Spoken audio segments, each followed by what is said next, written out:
반갑습니다. 가수 김수찬입니다. 예, 수찬 씨 지난주에 너무 재밌었는데요. 너무 재밌었는데 예. 오늘은 또 이렇게 한복을 또 예. 준비를 해주셨네요. 지난주에 하다 보니까 네. 우리가 그래도 조선시대 얘기하는데 그렇습니다. 한복을 좀 입고 해야 되는 게 아닌가 해서 한복을 준비를 했죠. 준비를 좀 많이 해주셔서 네, 오늘 좀 네. 하는 맛이 나요. 그렇습니다. 오늘은 좀 너무 구세게 안 맞게 비정규직 소개하면서 네. 넥타이가 웬 말이고 셔츠가 웬 말입니까? 너무 미래지향적으로 얘기를 했어요. 그렇습니다. 아니 한복이 너무 잘 어울리시네. 좀 괜찮습니까? 예. 더 잘 어울리십니다. 음, 갑자기 너무 대감 느낌으로. 예. 밀양박씨입니다. 오. 네, 밀양박씨가 대대로 양반 집안이에요. 지난주처럼 네. 돈 주고 사거나 그러진 않았어요. 네, 알아봤는데 기억하시네요. 그래도 어. 지난주 거를. 지난주에 그래서 아버지한테 물어봤어. 혹시 우리도 네. 돈 주고 산 뭐 신분이 있어요? 과거에? 그럴 돈이 어딨냐? 그렇게 말씀하시더라고요. 방송 보셨다고 하시던가요? 그 아버님께서? 아직 방송 안 나가서 보셨더라고요. 그래서 솔직하시네요. 네, 아직 방송을 솔직하게. 못 보셨다고 해서 그대로 얘기를 해줬어요. 이런 일이 있었다. 이렇게. 그래서 지난주 저희가 조선시대 이제 정문직이나 비정규직에 대해서 좀 얘기를 나눠봤는데 네. 어때요? 지난주에 비정규직 일이 좀 떠오른 직업이 있어요? 저는 좀 개인적으로 첫 번째 소개해드렸던 매 맞고서 돈 받는 몇분팔이. 매품팔이. 그게 좀 약간 좀 충격적이었어요. 자존심도 너무 상하고. 그렇지. 저는 좀 기억에 남는 직업이 네. 저는 떼꾼. 떼꾼. 저도 한번 떼돈 한번 벌고 싶습니다. 오늘도 속물 느낌으로 가실 건가요? 저 거기에 세속적으로 좀 다가가 보도록 하겠습니다.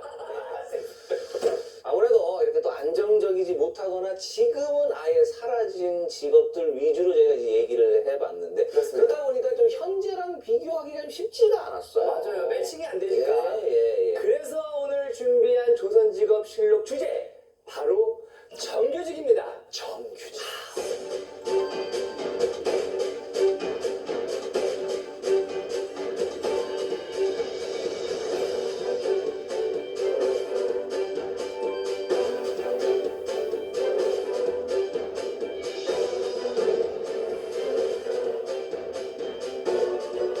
오히려 저희랑은 조금 공감대가 형성이 덜 될 수 있겠어요. 그렇죠. 저희는 잘 모르지만 우리 그 정규직은 예나 지금이나 좀 비슷하지 않을까 그런 좀 생각을 해보는데요. 예나 지금이나 직업은 안정적이기만 하면 오케이라는 생각들이 많은데 그렇습니다. 원래 안정적으로 정년을 맞이하는 게 가장 어렵다고들 하시잖아요. 그럼요. 일단은 이 정규직이라는 게 뽑히기도 어렵고요. 음. 뽑힌다 하더라도 이리 차이고 저리 차이고 뭐 이렇게 막 차이다 보니까 무난하게 정년 퇴임까지 꾸준하게 일한다라는 것도 사실은 쉽지가 않거든요. 유지하기가 힘들죠. 그렇습니다. 그럼 영진 씨는 주변에 정규직을 가지고 계신 분들 있으세요? 그럼 정규직을 가지고 계신 분들 계시다면 그 정규직 분들이 좀 어떤 점이 가장 좀 힘들다고들 하시던가요? 사실 결혼 전에 제 아내가 정규직이었고요. 오호! 네, 또 주변에 또 친구들 중에서 정규직 그리고 공무직 사실 공무직도 정규직에 포함이 되는 거고 그렇죠. 일단은 월급이 나오는 거에 대한 건 좋아.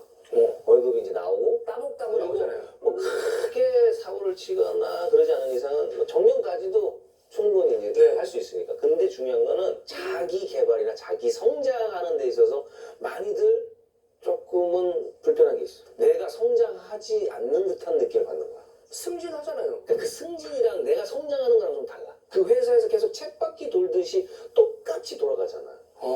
그리고 월급이라는 게 물론 연봉 인상이나 이런 것도 있지만 네. 사실 큰 어떤 보상이나 이런 걸 또 기대하기도 힘들어. 저희는 비정규직이지만 또 한 방이 있잖아요. 한 탕 딱 쉬고서 빠질 수가 그래서 있잖아요. 내가 떼꾼을 좋아해. 내 돈이야. 한번 치고 가시죠. 난 조선시대에 태어났어. 내가 거기서 키잡이를 할 수 있어. 너무이다. 몸이 없어도 같이 피어서 나는 당연히 잡아주고 절로 어때요? 주변에 있어요? 정규직. 저는 제 친구 중에 한 친구가 그 부사관 군인도 어떻게 보면 정규직이죠. 정규직이잖아요. 네. 근데 그 친구가 이제 결혼을 하면서 관두고 사업으로 갈아탔습니다. 근데 확실히 이렇게 사업으로 갈아타니까 약간 사업은 불안해하더라고요. 그건 불안한 게 있어요. 다 일장일단이 있는 것 네. 같아요. 회사원이라고 직장인이라고 그냥 무작정 회사만 열심히 다녀서 되는 게 아닙니다. 네. 알아야 돼요. 이 법을 좀 알아야 내가 받을 수 있는 이런 혜택들을 다 받을 수 있는 겁니다. 권리예요. 우리가 권리를 찾으려면 법을 좀 알아야 됩니다. 아무리 좋은 직장이라고 하더라도 근로기준법을 놓치고 갈 수 있거든요. 회사 자체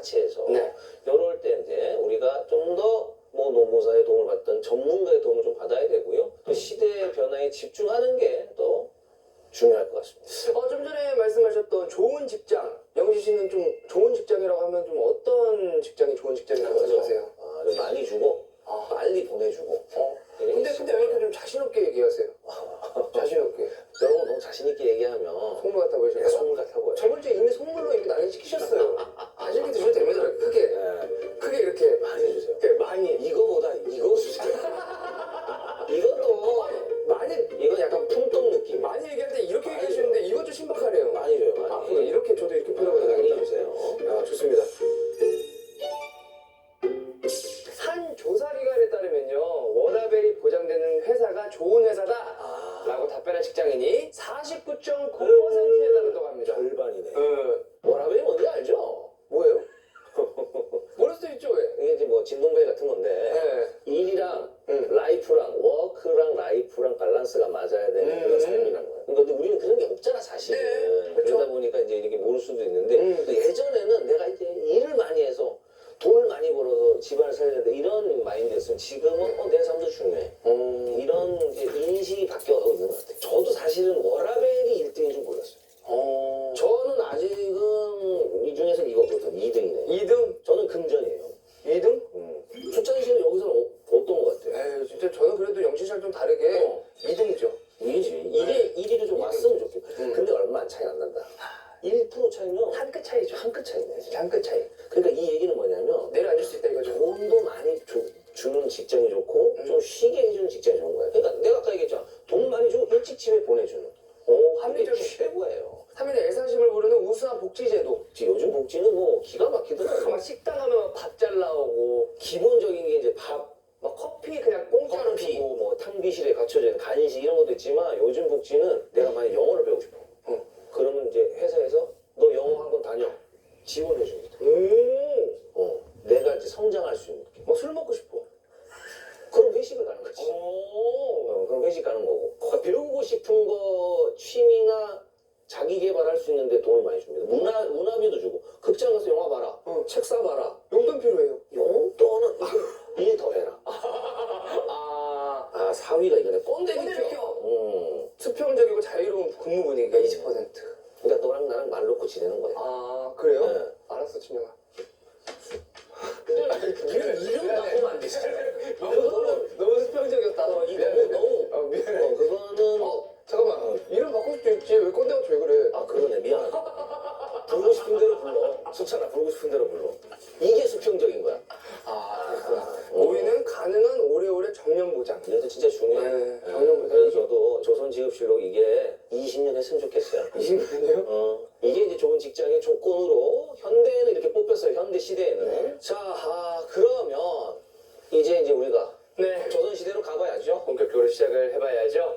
조선시대 최고의 정규직이라 꼽히는 궁한의 다양한 직업을 지금 조선직업실록 차트 7에서 소개해드리겠습니다.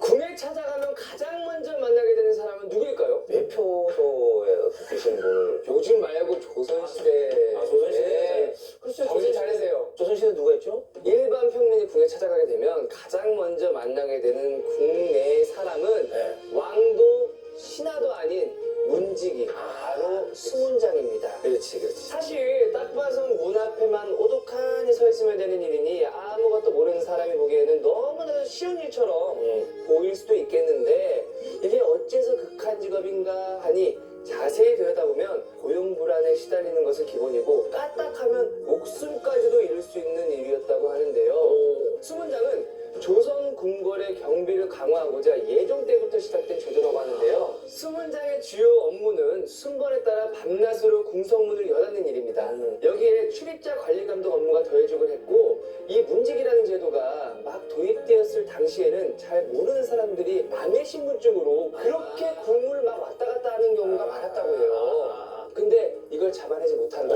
그럼 욕은 수문장에 다 먹는 거죠. 그러니까 이제 가짜 신분증으로 드나드는 사람이 따로 있고 혼나는 사람 따로 있고 이거는 좀 억울할 것 같은데요. 걸리면 혼자 독박인 거예요. 수문장은 궁궐 문마다 종사관 1명과 수문장 1명으로 구성하여 배치되었다고 하는데요. 수문장 밑에 종사하는 수문군은 약 20명 정도 배치하여 한여름에도 한겨울에도 자리를 지켰다고 합니다.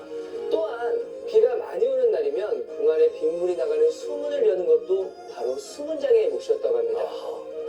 수문은 열기만 하면 끝이 아니라 닫는 것도 수문장의 업무 중에 하나여서 비가 그칠 때까지 기다렸다가 그 자리에서 대기까지 해야 돼서 비 맞는 것은 예산일이었다고 합니다. 아니 그럼 비가 하루 종일 오고 비가 며칠째 오면은 아예 퇴근을 못 하는 거야? 아무래도 그렇죠. 계속 맞아야 되는 거예요. 이게 천재지변이라는 게 곧 나의 출퇴근을 결정하는 아찔한 업무였습니다. 힘들었네. 게다가 정해진 시간보다 늦게 궁의 문이 닫거나 야간 근무를 소홀히 하기만 해도 의금부에 갇히거나 심하면 참수에 처하기도 했다고 합니다. 진짜 무서웠겠네요. 문 조금 잘못 열었다고 참수까지 가면은 맨날 긴장 속에 살아야 될 것 같아. 옛날에 의금부 진짜 무서웠다. 아이 무서워. 맨날 끌려가가지고 지지고 다리 째고 그러잖아. 아 근데 또 반전이 있습니다. 아무래도 궁 안에 있는 직업인 만큼 대우는 나쁘지 않았다고 합니다. 리워드는 확실하구나. 1년에 2번 시행하는 정기 인사 때 임용시험에서 추천을 받으면 수문장청이라는 종육품에 관하여 올라갈 수 있었다고 하는데요. 종육품은 현대 군대직위로 따지면 중위급 위치여서 높봉이 꽤 올랐다고 해요. 일단 뽑혔다고 하면 먹고 사는 걱정은 절대 안 해도 되는 직업이었죠. 좀 아무래도 긴장되고 네. 일이 고된 만큼 보상도 확실하게 챙겨주네요. 그렇죠. 다른 직업에 비하면 꽤 안정적인 직업이었지만 성종 때는 수문장을 없애는 것이 어떻겠냐는 논의가 이뤄지기도 했던 매일매일 존재가 아슬아슬했던 정규직. 게다가 출퇴근 시간은 있지만 딱히 지켜지진 않았고요. 밤낮 없이 서 있어야 하니 주 59시간은 당연히 넘겼을 것으로 추정된다고 하니 워라벨은 꿈도 못 꿀 직업이었다고 합니다. 사실은 이게 문직이 단어만 들었을 때는 뭐 쉬운 거 아니야? 그냥 문 앞에 서 있으면 되는 거 아니야? 그리고 사극 같은 데도 보면은 그냥 차 하나 들고 계속 서 있잖아. 누구 오면은 어. 크로스하면서 안 됩니다. 그러면 비켜라. 그러면은 맞아. 비키고. 맞아. 그만 하면 장땡인 줄 알았는데 제가 막 그 시절 수문장이었으면 비 오는 날 막 추운 날에 막 그거 최악이야. 명진 씨는 언제 일하시는 게 제일 싫으세요? 막 어떤 날? 어떤 날? 저는 에브리데이. 매일. 정말 기대를 저버리지 않는 데다. 매일이야 매일. 네. 날이 좋으면 날이 좋다고 조금 일하기 싫고 또 비 오면 비 오는 대로 이런 날 낮술 먹고 싶고 근데 그눈 오면 또 눈 오는 대로 추워서 또 가기 싫고 나는 꿈이 불로소득이야. 불로소득 그냥 로또 당첨 막 이런 거 아무것도 안 하고 세워라 내워라 하는데 따박 그런 느낌. 연금 복고 같이. 자 하지만 또 네. 거기까지 가려면 지금 또 열심히 해야 돼요. 갑자기요? 거기까지 가려면 그 꿈을 향해서 지금 열심히 해야 됩니다. 자 그래서 제가 소개할 다음 극한 직업은요, 몸이 좀 힘들긴 하지만 세상에 꼭 필요한 바로 그 직업입니다. 함께 보시죠.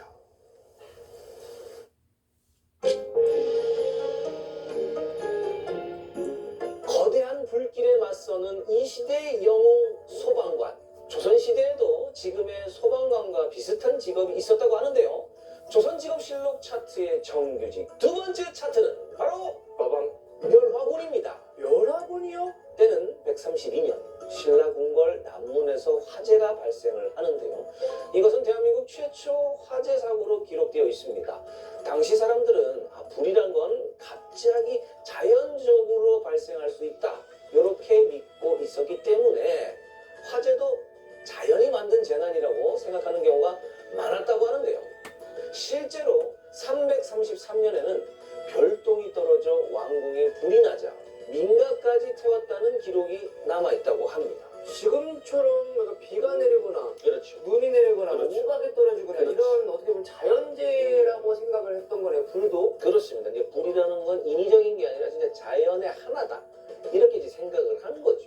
그런데 조선시대에 접어들면서부터 수공업이 급성장하고 상업도시가 발달을 하자 전국 곳곳에서 화재가 발생하기 시작합니다. 이때부터는 화재가 더는 자연재해가 아니라고 판단을 했고요. 세종대왕은 곳곳에서 들리는 화재 소식에 방화 업무를 도맡는 금화도감을 설치하기 시작을 했습니다. 세종 때 금화도감은 화재 업무 집중하는 기관이었다면 세조 때는 현재 소방관과 같은 일을 하는 멸화군을 꾸리기 시작을 했는데요. 최초 멸화군은 정원 50명으로 도끼 20개와 쇠괄구리 15개, 동아줄 5개를 지급받아서 불을 진화했다고 합니다. 잠깐만요. 지금 들은 장비를 봤을 때는 뭐 도끼가 왜 필요하고 갈고리가 왜 필요하고 뭐 집을 때려 부숩니까? 물통이 있어야 될 것 같고 그런데 그렇죠. 그런 건 없죠. 자, 모래를 뿌린다든가 그래야 되는데. 근데 당시에는 목조 주택이 많아서 화재가 발생을 하면은 지금보다 좀 진압이 더 어려웠다고 합니다. 그러니까 특히 이 주어진 장비마저 너무 열악하다 보니까 주어진 화재 진압보다는 불이 난 건물 위로 재빨리 올라가서 건물을 그냥 아예 무너뜨리는 거죠. 그냥 부셔버려가지고 불길이 번지지 않게 하는 것을 우선으로 했다고 합니다. 게다가 멸화군은 화재뿐만 아니라 화재 감시와 경보 발령 업무와 더불어서 야간 순찰도 겸했다고 하는데요. 밤 10시부터 새벽 4시까지 통행이 금지된 시간이면 멸화군이 야간 순찰을 하면서 방화하는 사람이나 도둑질하는 사람을 막았다고 합니다. 이거는 경찰 업무랑도 약간 그렇죠. 비슷하네요. 불을 뭐 멸한다. 그래서 이제 불만 끄면 되는 줄 알았더니 밤낮 없이 일하는 것은 기본이고요. 별도의 휴가도 따로 없었다고 합니다. 그야말로 쉼 없이 일만 하는 극한 직업. 게다가 화재에서 목숨을 잃는다고 해도 산재 처리는 꿈도 못 꿨을 시절이고 업무 중에 사망을 하더라도 유공자로도 오를 수 없었던 조선시대 소방 영웅들이 조선 직업실록이 뽑은 두 번째 극한 정규직입니다. 이게 휴가도 따로 없고 일하는 대가가 너무 좀 가혹하지 않나요? 이게 열심히 일했는데 이게 뭐야? 저는 좀 정규직 오늘 소개한다고 그래서 되게 처가 좋고 막 기와집에서 살고 이럴 줄 알았어요. 사실 우리도 특히나 이제 우리 소방관 분들은 지금도 사실은 그렇게도 처우가 맞네요. 100%다 좋은 건 아니에요. 그렇게 따지고 보니까 그렇네요. 근데 전 또 조선시대라고 하니까 친분 사이가 있었기 때문에 좀 그 당시에 정규직이라고 하면은 좀 더 챙겨주고 챙겨주고 잘 살지 않았을까 했는데 또 특히나 좀 아이러니한 거는 많은 이들의 목숨을 살리는 직업이지만 정작 본인의 삶을 챙기기에는 너무나 어려웠던 시절이었습니다. 대낮의금이나 변치 않네요. 그건 사실 이제 현대도 사실 마찬가지죠. 그렇죠. 지금도 자신의 삶보다는 다른 타인의 삶, 타인의 생명을 위해서 열심히 또 일하고 있지 않습니까? 그래서 수많은 직업을 가지신 분들에게 박수 한번 쳐드리겠습니다. 고생 많으십니다. 멋지다 마감진. 다시 한 번 더 감사의 말씀드리겠습니다. 또 이번에는 어떤 극한 직업인가요? 조선시대 여자들의 꿈의 직업, 전문직 여성들이 모였던 바로 그 직업입니다. 조선시대 여성이라면 누구나 한 번쯤 꿈을 꿔봤다는 여성 공무원, 궁녀. 그야말로 안정적인 직업이면서 혹시 왕의 승은을 입으면 그 누구보다 높은 위치를 누려볼 수 있는 최고의 직업으로 생각되실 텐데요.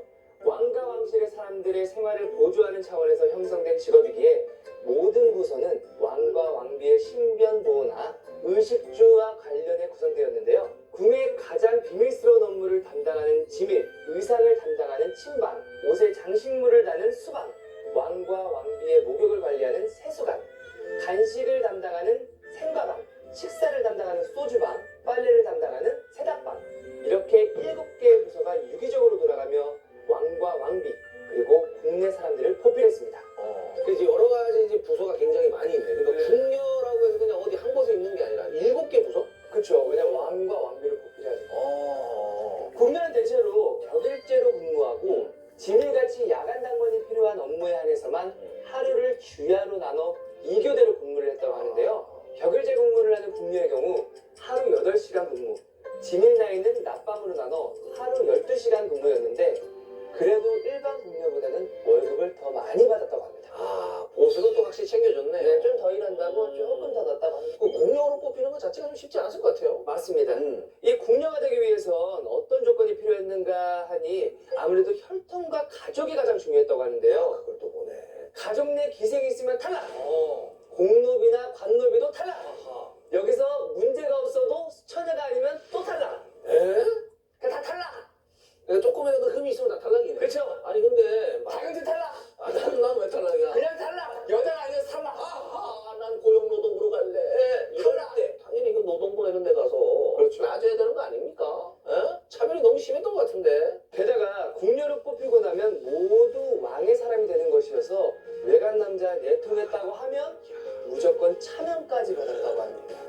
연애도 사랑도 내 마음대로 할 수 있는 게 하나도 없어. 아, 그럼 이제 군으로 들어가면은 연애도 못하는 거네. 게다가 분명 처음 취업할 때는 죽을 때까지 군을 못 떠날 거라고 평생 직장이라고 해서 들어왔는데 숙종 11년에는 나라에 큰 가뭄이나 어려운 일이 생기니 시집 못 간 여자들의 한 때문에 발생한 재해라며 궁녀 25명을 대거 출근시키는 일도 있었다고 합니다. 말 같지도 않은 얘기니까. 그냥 탓을 하는 거죠. 아니 뽑을 때는 말이야 내 사람이야. 너희들은 내 사람이 해놓고 야 지금 야 가뭄 들어가는데 쟤 때문이야. 야 너 나가. 이렇게 하는 게 말이 되냐? 탓하는 거야, 탓. 어? 아니 이거는 거의 뭐 권고사직을 넘어서는 건데 그러기나 이거는 말입니다. 부당해고.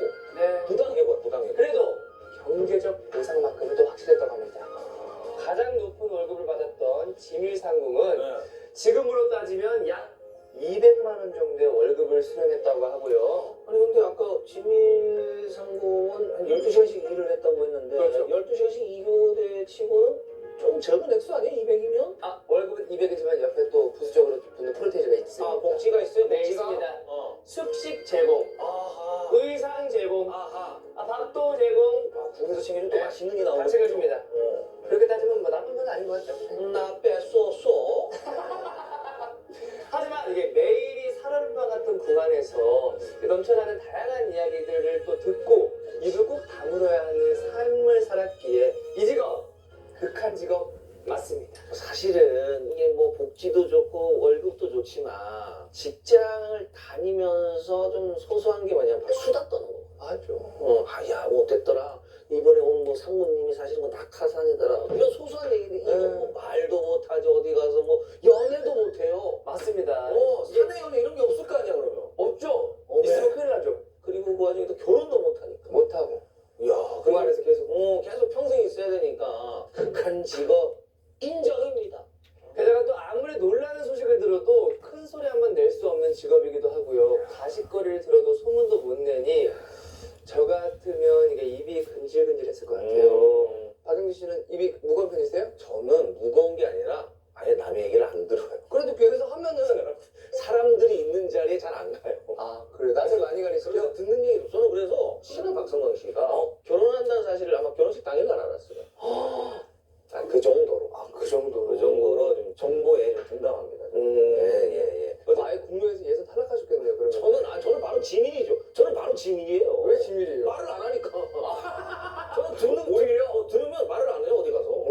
가만히 있습니다 저는. 전 조선이랑 좀 맞았던 것 같아. 그 당시에 그때다 일어나서 가만히 불어라. 아 그때 불지. 그때는 왜냐면 지밀이라면서요. 나한테 해를 끼치면 당연히 불죠. 너희 왕이 그랬어. 왕 가방 밑에 있어. 왕 저기 베개 밑에 있어요. 살려고. 명진 형님이 옆에서 잘 이렇게 쳐주시니까 MSG가 지금 또 하나 칠 게 있는데 요거 한번 봐봐요. 뭐예요? 자, 요거 하면은 뭐가 떠올라? 솔트 소금? 어. MSG? MSG를 치시는 분은 좀 계실 텐데. 네. 이번에 소개할 그 직업 약간 그걸 관련되어 있는 분인가요? 그렇습니다. 조선시대에도 유명한 셰프님이 계셨습니다. 지금부터 한번 알아보시죠. 가끔 사극을 보다 보면 그런 장면이 있습니다. 궁안에 사람들이 가득 모여있고 왕비의 양반들이 모두 모여서 궁중연회를 즐기는 모습. 자 그렇다면 여기서 궁금한 게 생기는데요. 이때 가장 바쁜 사람은 누구일까요? 음식 만드는 사람 아닐까요? 세팅하고 정답! 서빙하고 정답! 200점 드리겠습니다. 가족으로 빨리 해 뭐예요? 상점 만점부터 쓰실 수가 있고요. 첨청 모아주세요. 연애날 가장 바쁜 사람은 바로 끝없이 요리를 만들어야 하는 숙수였습니다.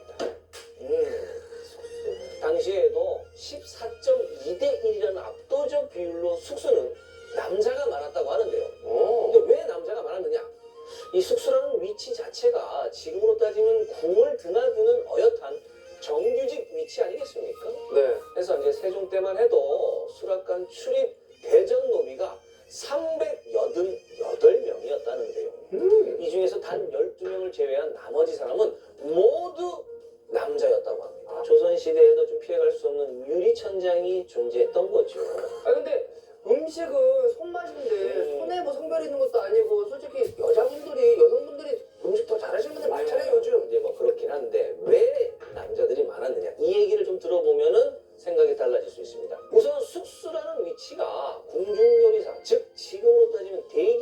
같은 느낌인데요. 궁녀들과 달리 숙수는요, 궁 안에서 살지 않고 출퇴근을 했던 직업입니다. 그러니까 일단 무슨 직업이든 출퇴근이 붙으면 괴로워지는 거는 예나 지금이나 마찬가지 아니겠습니까? 네. 게다가 계급만 따지면 그렇게 높지도 않은데 왕의 식사뿐만 아니라 궁중에서도 소비되는 모든 음식을 만든 것은 물론 때로는 권력과 집에 출장 요리사로 불려가기까지 했다는 사실. 출장까지 신박하네요. 출장비 얼마 받았지? 그러니까 이제 뭐 돈은 조금 벌 수 있지만 그만큼 피곤하다. 이를테면 이제 직급은 대리인데 외근으로 나가서 차장님의 잔치상까지 차렸다는 거. 그런 거 아니겠습니까? 어? 그러니까 어렵지. 게다가 이제 요리에 실수로 뭐 모래라도 들어간 날에는 유배를 당하는 일까지 있었다고 합니다. 왜 시켜놓고 왜 유배를 해요? 고종 시절에 수라상에 올라간 생홍합에 모래가 섞여 올라간 일이 있었는데요. 이 일로 숙수는 재판까지 받았고 당시에 나온 판결문에 따르면요. 매질 100대 징역 3년의 결과까지 나왔었다고 합니다. 사실 그 홍합 씹다가 모래가 나왔으면 그래 해감이 좀 덜 됐구나. 조개는 솔직히 그럴 수 있잖아요. 매질을 하고 징역을 때리고 이게 되겠습니까? 다음에는 설마 홍합을 완전히 그냥 불려가지고 한 며칠을 그냥 발효시켜가지고 있겠다. 사실 이제 궁중 양반들 배를 불려줄 것으로도 모자라서 왕이 먹는 5끼를 모두 책임지느라 하루 2교대로 일을 했던 숙수. 물론 왕의 눈에 들면 관직도 가능했다고 하지만 그것이야 뭐 지금으로 따지면 로또에 당첨되는 것과 가까운 운빨이 필요한 일이고요. 지금같이 장비가 갖춰진 시절도 아니어서 나무나 숯을 이용해 요리해야 되니까 요리 강도도 어마어마했다고 합니다. 그래도 월급은 뭐 잘 챙겨줬겠죠? 월급 천민계급에 해당하는 직함만 보더라도 느껴지지 않습니까? 천민계급이야. 주말도 없고요. 휴일도 없어요. 그렇다고 월급이 높냐? 월급은 쥐꼬리. 이러니까 숙수를 했다 하면 도망가는 사람도 태반이었다고 합니다. 아니 오죽하면은 노비 신분의 일정 기간 부역을 면하게 해준다거나 노비 신분을 벗어나게 해준다는 고육지책까지 써가며 부인을 했겠습니까?